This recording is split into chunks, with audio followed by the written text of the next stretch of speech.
என்னால் முடியும். இப்ப இங்கே வைத்து உங்களை இடமாற்றம் செய்ய முடியும். உங்களில் பலருக்கு இடமாற்றம் வாங்கி தந்தவன் நான் தான். சட்டம், ஒழுங்கு, நேர்மை இதெல்லாம் நம்ம நாட்டுல சாதாரண மக்களுக்கு மட்டும்தானா? நடுரோட்டுல தன் கடமையை செய்யுற ஒரு அரசாங்க அதிகாரி ஒரு போலீஸ் அதிகாரியை பார்த்து, சாதாரண குடிமகன் ஒருத்தர் இவ்வளவு திமிராவும் மிரட்டல் துணியிலும் பேச முடியுமா? சட்டம் இவங்களோட பையிலாயிருக்கு. சமீபத்துல ஒரு கார்ல வந்த நபர் லைசன்ஸ் இல்லாம பைக் ஓட்டிட்டு வந்து ஒருத்தருக்காக பரிந்து பேச வர்றார். அங்க கடமையில இருந்த போலீஸ் அதிகாரியை பார்த்து அவர் பேசின வார்த்தைகள் என்ன தெரியுமா? அவர் சொன்ன வார்த்தைகளை அப்படியே கேளுங்க. நான் தான் முதலாளி. நான் நினைத்தால் இப்போது ஓஐசி இடம் பேசி எனக்கு இப்போது இவரை விடுவித்து அழைத்துச் செல்ல முடியும். ஆனால் எனக்கு அது வேண்டாம். இந்த வழக்கிற்காக 5000 அல்லது 10,000 அபராதம் செலுத்த நேரிடும். உங்களுக்கு புரிகிறதா?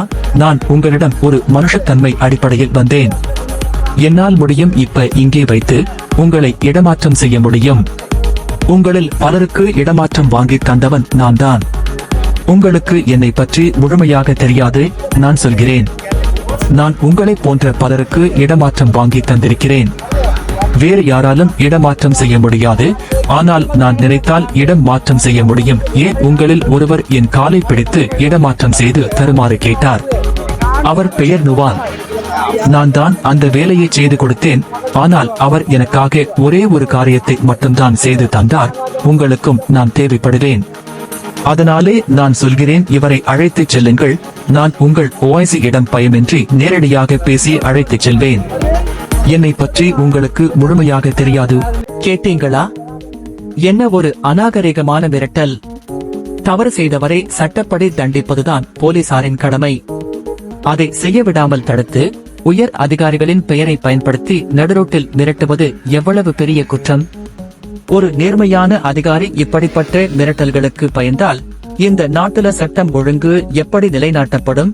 அதனால தற்போதைய அரசாங்கத்திற்கும் காவல்துறை உயர் அதிகாரிகளுக்கும் நாம் வைக்கும் கோரிக்கை ஒன்றுதான்.